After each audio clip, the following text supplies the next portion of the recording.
Sina Thor at Loki sa lupain ng mga higante. Nagpasya sina Thor at Loki na maglakbay patungo sa Utgaro, ang kaharian ng mga higante na mortal na kaaway ng mga Diyos. Habang naglalakbay sakay ng karwahe, sila ay tumuloy muna sa bahay ng isang magsasaka. Doon, pinakain sila ni Thor gamit ang kanyang kambing. Ngunit dahil sinuway ng anak na lalaki ng magsasaka na si Talfi ang bilin na wag sirain ang buto ng kambing, ito ay nagkaroon ng bali sa paa matapos muling buhayin ni Thor. Dahil dito, kinuha ni Thor si Talfi at ang kapatid nitong si Rosva bilang kanyang mga alipin upang bumawi. Nagpatuloy ang kanilang paglalakbay hanggang makatagpo nila ang higanteng si Skirmir na nakasama nila at laging naglalagay ng pagsubok sa kanilang paglalakbay.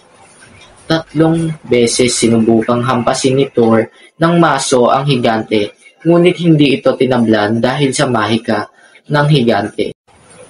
Nang makarating sila sa kuta ng Utgaro, sinalubong sila ni Utgaro Loki at hinarap sa iba't ibang paligsahan upang patunayan ang kanilang kakayahan. Una, naipagpaligsahan si Loki sa pagkain, ngunit natalo siya kay Loki na kumatawan sa apoy. Sumunod, naipagtagisan ng bilis si Talfi kay Hugi na sumisimbolo naman sa kaisipan at siya rin ay natalo. Nang si Thor naman ang subukin, una niyang sinubukan ang paligsahan sa pag-inom mula sa tambuli. Subalit, kahit 3 lagok ay hindi niya naubos ang laman nito dahil ito pala ay konektado sa dagat. Ikalawa, sinubukan niyang buhatin ang malaking pusa, ngunit paalamang nito ang kanyang naiangat.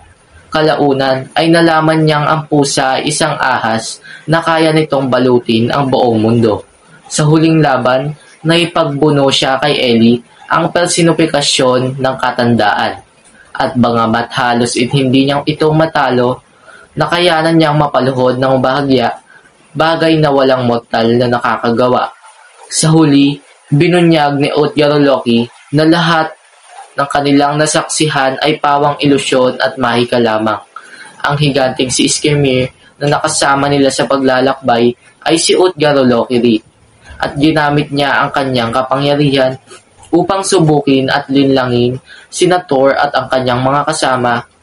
Inamin din niya na muntik nang magdulot ng kapahamakan si Thor dahil sa kanyang lakas, kaya't pinili niyang magtago sa likod ng mahika at panliling lang. Pagkatapos ng revelasyong ito, naglaho ang kuta ni Utgaro at bumalik sina Thor, Loki, Talfi at Rosva sa kanilang mundo. Ito ay mula sa Element of Literature ni Holt E.T. A.L. 2008, Texas, USA. Maraming salamat.